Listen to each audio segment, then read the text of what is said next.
नमस्कार, स्वागत है आपका अर्ली पोस्ट में और मैं हूं आपके साथ अजयदीप सिंह। दर्शकों, आज का मुद्दा, जी हां, आज का मुद्दा एक हमारी नई सीरीज़ है जिसकी शुरुआत हो रही है और आज के मुद्दे में हम बात करेंगे मुद्दा जो सोसाइटी का है, मुद्दा जो आम लोगों का है, मुद्दा जिससे हर कोई जुड़ा हुआ है। और हमेशा से जो है हमारी कोशिश रहती है कि हम उन पॉलिटिशियंस के साथ रूबरू हों जिनसे हम लोगों की मुसीबतों को लेकर बातचीत कर सकते हैं, उनकी परेशानियों को लेकर चर्चा कर सकते हैं। और आज हमारे बीच में जो गेस्ट हैं ये है DDC member Suchetgarh Tony Singh ji, और आम आदमी पार्टी के एक अब नेता भी बन चुके हैं। आम आदमी पार्टी का दामन इन्होंने थामा है। सबसे पहले हम सर आपसे जानने की कोशिश करेंगे, हम बात कर रहे हैं युवा की। ऐसे तो कई मुद्दे हैं, कई मुद्दों की बात है जम्मू में जिनको लेकर आए दिन चर्चा हो रही है, लेकिन आज अगर हम शुरुआत करें, जो आज के दिन का एक बड़ा मुद्दा था, JKPSI जो एस्पायरेंट्स थे वो धांधली की बात कर रहे हैं,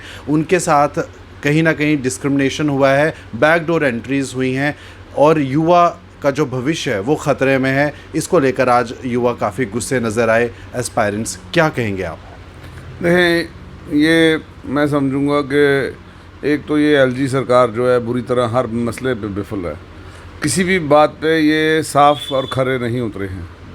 तो चाहे किसी का भी मुद्दा हो, हर भर्ती के ऊपर सवाल उठाए जा रहे हैं। जब से ये लोग सरकार में आए हैं हर जगह कोई ना कोई ऐसा ही मुद्दा सामने आ रहा है। और मैं समझता हूँ जहाँ कोई ऐसी बात है वहाँ उसकी इन्वेस्टिगेशन ऑर्डर कर देनी चाहिए, CBI इंक्वायरी करवा दो ताकि दूध का दूध पानी का पानी हो जाए। अगर किसी ने कुछ नहीं किया है तो वो सामने आ जाएगा। बीजेपी की अगर हम बात करें तो इस बात को लेकर बीजेपी बहुत पहले साफ कह चुकी है कि बैकडोर एंट्रीज को बर्दाश्त नहीं किया जाएगा। लेकिन आज महबूबा मुफ्ती PDP की जो इतनी सीनियर लीडर हैं उनका भी बयान आया कि इस पर इन्वेस्टिगेशन होनी चाहिए। बीजेपी का जो करनी और कथनी की बात करें तो किस तरह से देखते हैं आप? वो ठीक कहा। बीजेपी के वो जो है, जैसे कहते हैं हाथी के दांत खाने के और दिखाने के, और ये कहते कुछ हैं करते कुछ हैं। इनकी किसी भी बात में सच्चाई नहीं नज़र आती और ये हमेशा मतलब नंबर 1 एक्सपर्ट हैं झूठ बोलने में और बात टालने में। बस मुद्दों को टाल जाते हैं, जुमलेबाजी करते हैं, झूठ बोलते हैं।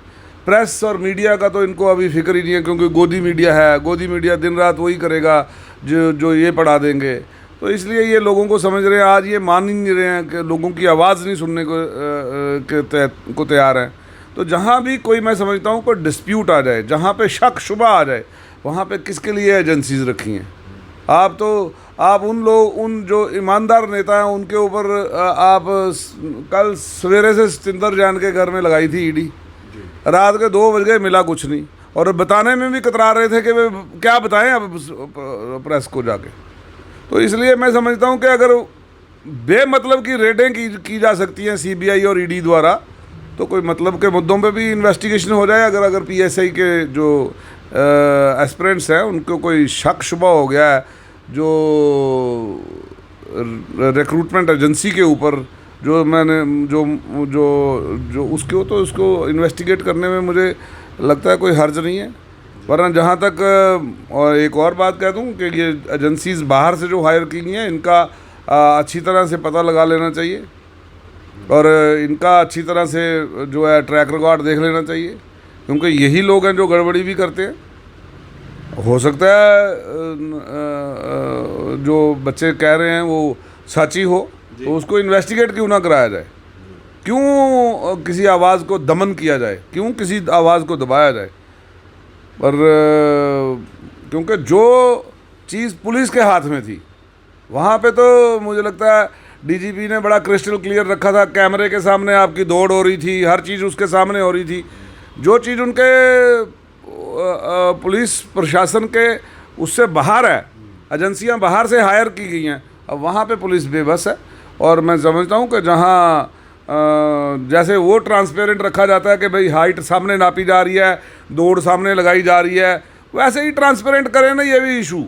तो इसमें जहाँ लोगों को शक आ गया है, जहाँ लोगों को बाकी चीज़ों का वो मिल रहा है, कुछ लोग बड़े पुख्ता तरीके से बात कर रहे हैं, सबूत जो एस्पिरेंट्स हैं, तो मुझे लगता है उसमें काफ़ी गुंजाइश है इन्वेस्टिगेशन की। जी, टोनी जी, आपसे अगर हम बात करें तो काफ़ी समय से रैबरे खेल के जो युवा हैं वो अपनी नौकरियों की बात कर रहे हैं कि हमें पक्का किया जाए, परमानेंट किया जाए, तनख्वाहें बढ़ाई जाएं। तो अगर हम बात करें तो बीजेपी में ही उनको रिक्रूट भी किया था। अब रायबरेली जंगलात की बात है, काफ़ी समय से रायबरेली खेल के जो ये युवा हैं, जो महिलाएं भी हैं इसमें, बीजेपी ऑफिस के बाहर बैठकर धरना दे रहे हैं। तो ट्वीट भी इस बात को लेकर किया है कि हाँ आपको पक्का कर देंगे। तो क्या समझते हैं कहाँ जा रहा है भविष्य युवाओं का, और क्या ये झूठे वादे हैं सरकार के? बिल्कुल आपने ठीक कहा, और लोगों को अब समझ जाना चाहिए कि बीजेपी वो पार्टी नहीं है जो युवाओं के साथ इंसाफ करेगी। इन्होंने 2 करोड़ नौकरियों का वादा करा था प्रधानमंत्री जी ने, आज उस मुद्दे पे कोई बहस नहीं करेगा। आज उस मुद्दे पे कोई बहस नहीं करेगा। आज ये हर मुद्दे को जुमला बता के टाल देंगे। 15 लाख को टाला, 2 करोड़ को भी कहते हैं कि हमने ये जुमला था। अब ये मैं पूछना चाहता हूँ कि आज की डेट में ये लोग कौन से मुद्दे पे बात करेंगे? ये किस मुद्दे पे इसको बहस आई है? रुपया सबसे निचले स्तर पे गिरा हुआ है। 70 सालों में इतना नीचे नहीं गिरा रुपया। ऊपर से नई नई कंट्रोवर्सीज़ हैं। आप देखें बाहर अरब ममालिक में क्या शर्मिंदगी, पूरी दुनिया में हमें शर्मिंदा होना पड़ रहा है। आप किसी के मज़हब को लेके कैसी टिप्पणियां करते हैं आपके प्रवक्ता। बेलगाम ज़ुबान रखी है उनकी, और उनको कोई डेकोरम नहीं है, डिसिप्लिन नहीं है कि किसी के रिलीजियस सेंटिमेंट्स को कैसे हर्ट करने के लिए, सिर्फ अपने इलेक्शन जीतने के लिए एक हेट वो जो है दुकान खोल रखी है बीजेपी ने। BJP is a basically a shop of hate. They are distributing hate, and पूरी दुनिया में हमें शर्म से सर झुकाना पड़ रहा है पूरे हिंदुस्तान को, जो बड़े गर्व से हमेशा हिंदुस्तान का सर ऊपर रहा। इस बीजेपी की सरकार ने वो सर झुकाया है। हमेशा ही हमारा देश जो है धर्म निष्पेक्ष जो देश रहा है। हमने party politics, religion, caste, colour, creed से ऊपर उठ के डेमोक्रेटिक वैल्यूज़ की को जो उनको ऊपर रख के बात की है। इन्होंने सब तार तार कर दिया। तो ये भर्तियाँ, ये रैबरे ज़राअत, रैबरे खेल वाले जो बच्चे हैं, मुझे लगता है इनको एक्सप्लॉइट किया जा रहा है। पक्का करना होता तो वो डेली वेजर जो पहले हैं 62,000, उनको क्यों नहीं किया अभी तक? क्या वजह होगी उनको रोक के रखा है? आप देखें, आम आदमी पार्टी की सरकार आई पंजाब के अंदर, 35,000 थे। जो पुरानी कांग्रेस और बीजेपी की सरकारों के वक्त के जो लोग कच्चे चल रहे थे, तो आम आदमी पार्टी ने पक्के कर दिए एक ही दिन में। कोई धरना नहीं देना पड़ा लोगों को, और 26,000 नौकरियां फ्रेश निकाल दी। तो ये इनसे ना हो पाएगा। सर, आम आदमी पार्टी की बात कर रहे हैं। सिद्धू मूसेवाला की मौत के बाद बहुत सारा रोष जो है पंजाब में भी देखा गया है। आम आदमी पार्टी को लेकर कहीं ना कहीं कानून व्यवस्था को पकड़ने में कमज़ोर लोगों का कहना है, नज़र आ रही है आम आदमी पार्टी। जम्मू में भी प्रदर्शन हुआ, आपके ऑफिस के बाहर भी कांग्रेस युवाओं ने प्रदर्शन किया, बोर्ड को भी तोड़ा गया। क्या कहेंगे इस बात पर? हत्या हो जाना किसी की, गैंग वॉर जो है, उसमें एक इंसिडेंट हुआ है जिसमें एक बहुत बड़े सिंगर की जान गई है। हमें भी खेद है उस बात का। लेकिन साथ ही साथ ये मैं कहता चलूँ, जिस कांग्रेस की आप बात करें, उनके आज भी स्लीव्स के ऊपर जो है ना 84 राइट्स के खून के धब्बे हैं। भला अपने गिरेबान में झांक लें वो लोग। जो लोग इतने बड़े बातें करते हैं, वो पहले झांक लें अपने अंदर। जहाँ जहाँ वो रूल कर रहे हैं वहाँ भी झांक लें। तो आज ये इंसिडेंट गलत हुआ है, मैं उससे कुछ चीज़ को इक्वेट नहीं करना चाहता। लेकिन जो लोग आज बड़े एक हत्या को और पंजाब पुलिस को आप डाउनग्रेड करने की बात कर रहे हैं, ऐसी बिल्कुल नहीं है। पंजाब पुलिस का एक बड़ी रिस्पेक्टेड फोर्स है थ्रू आउट द वर्ल्ड, ठीक है। और दूसरी बड़ी बात यह है कि उन्होंने 24 घंटे के अंदर वो हथियारों को, जो गाड़ी इस्तेमाल करके जो भाग रहे थे, उनको पकड़ लिया है। They will be brought to justice.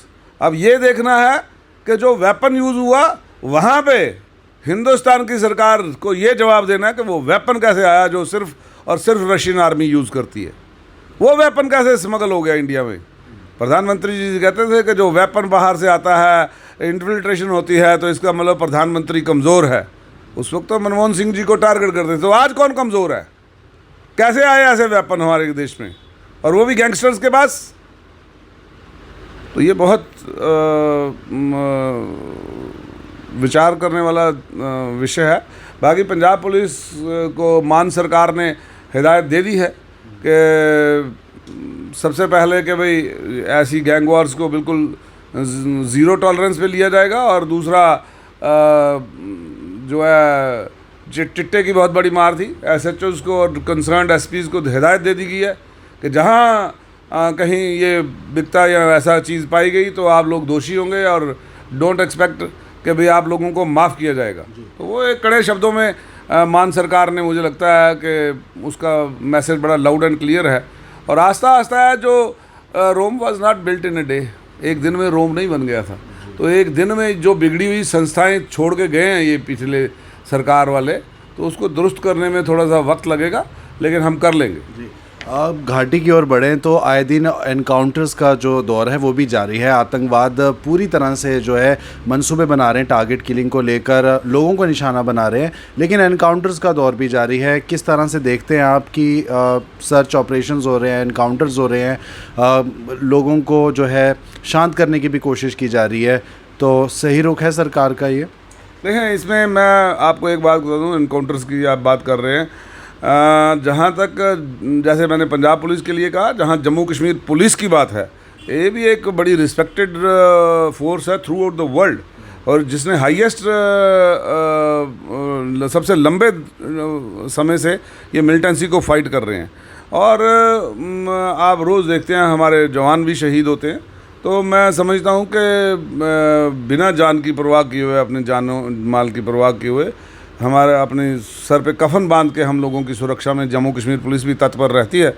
और एक बड़े ही बेबाक और बड़े ही जांबाज और बहादुर DGP जो हमारे दिलबाग सिंह जी हैं, उन्होंने एक डेकोरेटेड सोल्जर की तरह, मैं समझता हूँ कि एक यहाँ फोर्स का मोराल ऊंचा किया है और काफ़ी अंकुश भी लाया है।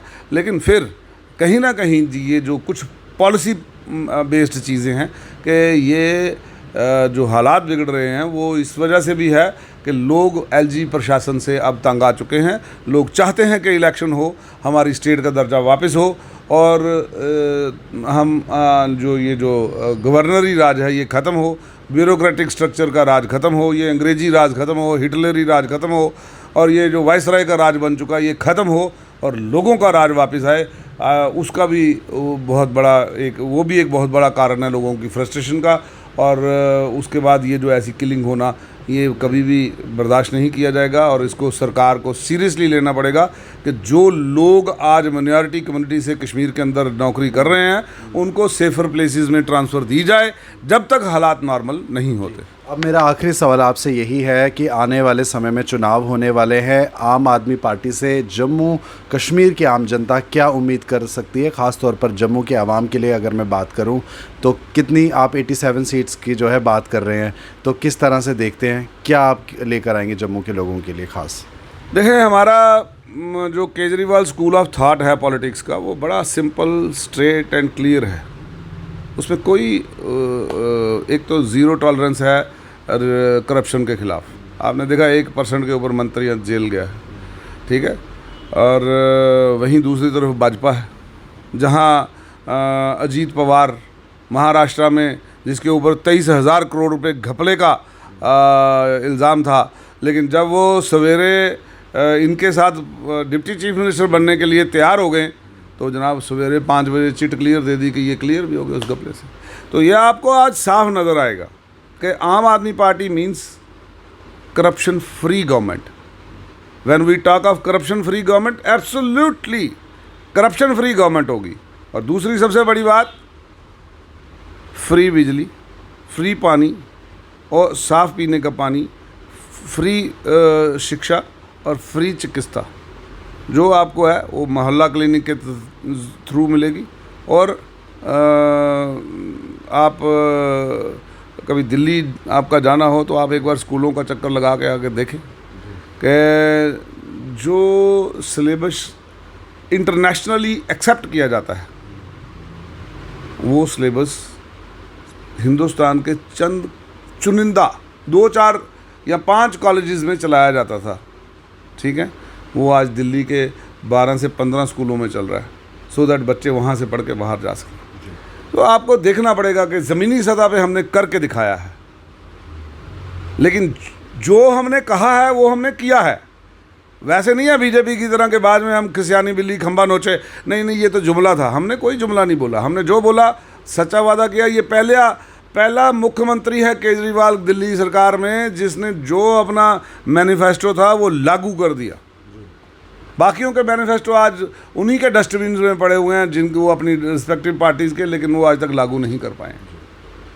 तो इसलिए मैं समझता हूँ कि लोगों के पास पहले तो बीजेपी बोलती थी विकल्प ही नहीं, अब विकल्प मिल गया लोगों को, और विकल्प है केजरीवाल, केजरीवाल एंड ओनली केजरीवाल। तो दर्शकों, सुना आपने आम आदमी पार्टी के नेता रणजीत सिंह टोनी जी को। इनका ये कहना है कि शिक्षा जो है वो सबसे बड़ी प्राथमिकता है, और आम आदमी पार्टी को अगर जम्मू की जनता जो है बहुमत से जिताएगी तो जो बेसिक फैसिलिटीज़ हैं, free electricity, free education, free health facilities, ये तमाम जो चीज़ें हैं जम्मू के लोगों को मिलेंगी, और ख़ास तौर पर एक ऐसा माहौल मिलेगा, ऐसा समाज मिलेगा जहां आप खुलकर जी सकते हैं, चाहे वो जम्मू हो चाहे वो कश्मीर। तो ये थी आज की हमारे मुद्दे की बात, और हमने ASI जो हमारे यहाँ पर आज का दिन का जो मुद्दा जो बना है उसको लेकर सबसे पहले चर्चा की। JKPSI की अगर हम बात करें तो उस पर भी अपनी जो रोशनी है इन्होंने डाली, और इस बात को साफ किया कि बैकडोर एंट्रीज नहीं होनी चाहिए, और एक निष्पक्ष जांच जो है इस मामले को लेकर होनी चाहिए। तो दर्शकों, राष्ट्रीय और राज्य की तमाम खबरों के लिए आप अर्ली पोस्ट के साथ बने रहिए। मुझे दीजिए इजाज़त, मेरे कैमरा पर्सन गगन के साथ। नमस्कार।